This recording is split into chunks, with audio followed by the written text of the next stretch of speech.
Пред некој ден ги гледам овие нашиве вртикапа телевизии, кога оп на екранот Кристина Агилера од Калено горе има нешто да ни каже. После 100 изјави дека сад или никад не се мешаат во внатрешните работи и органи на Северна Вани, а се мешаат ко свекрва на снаа у тенџерето што се меша. Таа излезе да го праша Мицковски што ќе им понудил на граѓаните после победата. Да им кажел уште од сега како ќе го решил прашањето со бугарите. Ја мајката! Ај што отворено застанувате на страна на криминалците од СДС и ДУИ, туку и нели не се мешате во внатрешните работи со услови од типот ајде кажи сите да чуеме па да знаеме кај да те заебеме. Па, господја Агилера, ако ова не е мешање, не знам што е. Поише мешање има у Тетово ноќен бар или ајвар ко се прави, ама вие си знаете кај се не мешате. Како второ, отворено застанувате за корупција и криминал што се гледа од Кинескиот зид, дури ако се опулиш убаво и оддалеку, а нели се борите као против корупцијата.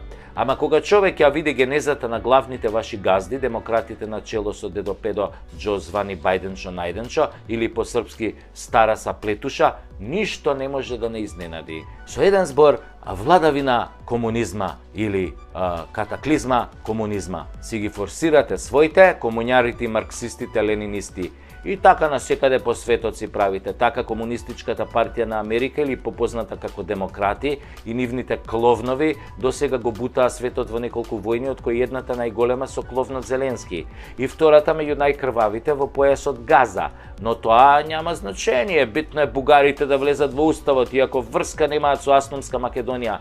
Никако не придонеле за Асномска Македонија, напротив, беа овде окупатори. Значи не учествувале, немаат ни еден, ниту едно градбено тровче во темелите на современата македонска држава. Инаку, во матичната си држава демократите во Америка градат класичен антикапитализам, високи даноци со цел за финансирање на војни во светот, строги регулативи против бизнисот низ фасадата на левичари, прогресивци и разни либерали, потоа губење на националната свест на државите низ комунистички пристап дека се е беззначајно, а само новите вредности се окей, како на пример оние ЛГБТ, ОПРСТ, УФХЦ, ЧДШ.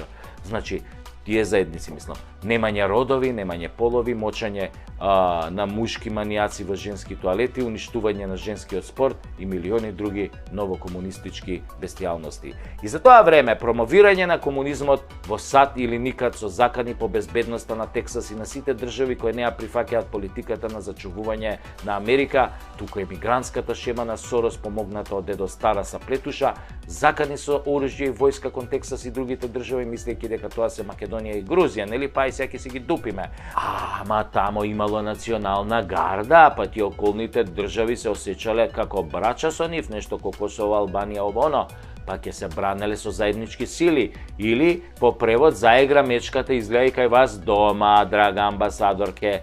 Епа, нашава баба Меца се умори од играње. Рускава бела мечка уште има кондиција, ама вашево гризли е орно да игра. Ќе поигра дедо Џо малку поиќе кај вас.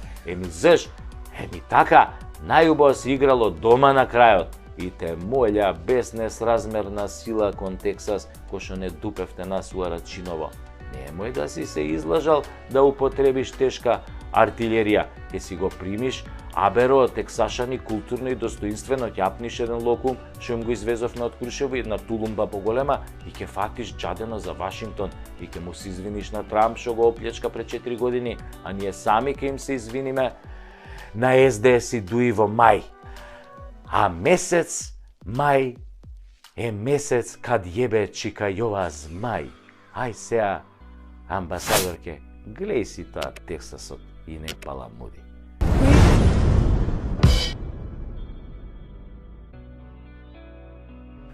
Македонецот има една голема мана. Секогаш сака некој друг за него да ја заврши работата. Ако живее во зграда, македонецот не оди на куќен совет, иако кровот тече и треба да се донесе одлука за поправка. Се со образложение дека не била негова работата. Што ќе решеле другите, тој ќе го поддржал.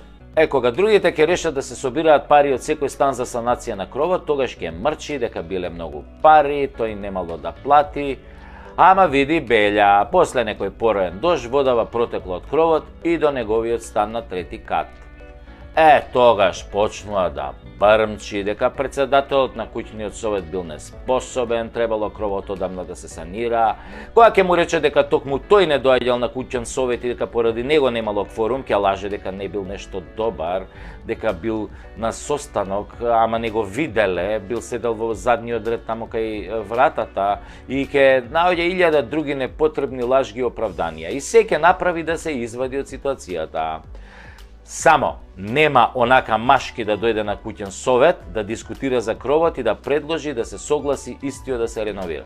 Тоа јок и да ја плати цената. Тоа е маната на македонецот. Сака некој друг да му ја заврши работата, а тој ниту да ја плати цената, ниту да ја понесе одговорноста. Народски кажано, македонецот сака да се секса, ама не ќе да му влезе. Ако може се да му е потаман и оргазам да има на крај, ама да не го спомнува никој. Логика покриен гъс никој не го плука. Исто и ебан гъс. Сака многу и да лаже, нели, како подкрепа на целата приказна, а уште повеќе македонецот сака да биде излажан. Леле, колку македонецот сака да го лажа. Ако има 10 луѓе околу него и 9 му се роднини му ја зборуваат вистината, тој ќе му верува само на едниот странец кој ќе го лаже и ќе го отруе од лажење. И не мора да е странец, може да и некој од Муртино да кажеме, но Беловец. Да, македонецот многу сака хохштаплери кога го лажат и да им верува на нив сака и да се продава на ситно сака, например за радиодифузна такса. Сака да се продаде, например. Исто така многу сака и да мрази без причина. Да види некој на улица или на телевизија и без никаква причина да измислува приказни за него и да го мрази. Ама нема да го мрази овој што го лажел, што го труел цело време. Не, него до крај ќе го почитува, ќе има респект код него. И на крајот кога ќе дознае големата лага, кога ќе дознае колку бил лажен од овој, пак ќе му верува, мислејќи дека сепак нешто ќе ќари од тоа што ќе му верува и понатака. Тоа дека е генерално ситна душа и дека е плашлив, се можеш да му направиш, нема да се побуни. Нема да дојде пред влада и да истури лајна од некоја фарма за свињи кој сеја французини што ја посипаа тамо, што беше тоа, Елисејска палата, што беше тоа што го посипаа со говнарка една, им пуштија тоа, собраа говната како околни весела со септири, им ја пуштија. Нема тоа да го направи македонецот. Па сите да дознаат дека не е инженер со лажна диплома, туку земјоделец кој чува свињи.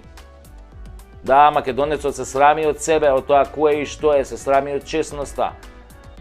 Подобро купена лажна диплома отколку честно да заврши средна школа. Мрази честна работа до душа и се восхитува на криминалци и лажговци. Ке се искрши да се поздрави со некој политичар, ке се лигави ако треба и ке премолчи кога истиот ке се удвара на жена му, ама нема да најде сила во него да му залепи во очи дека е криминалец и дека бил излажан од него 100 пати. Македонецот исто така побрзо ќе отиде на викенд отколку да си ја смени судбината на избори, да излезе и да гласа, да кажеме, како човек, како човечко суштество. Достоинствено и гордо. Одиш и со пенкалот им кажуваш на предавниците и лажговците дека им дошол крајот. Не, тој ќе чека и тука некој друг да му ја заврши работата. Некој друг како него, кој што чека некој друг како него и така до бескрај. И така, на тој начин нема да излезат ни 20% на гласање и лоповите ќе си останат на власт. И предавниците ќе останат на власт и ќе сотрат се живо во земјата со својот грабеж и рамилак. Зошто бе? Зошто не се однесуваме како човечки суштества? Туку како ликни, како полжави. Зошто? Затоа што македонецот бил дунда и чекал под кошула да дојде и да го исексаат. Се криел. А што требало да направи?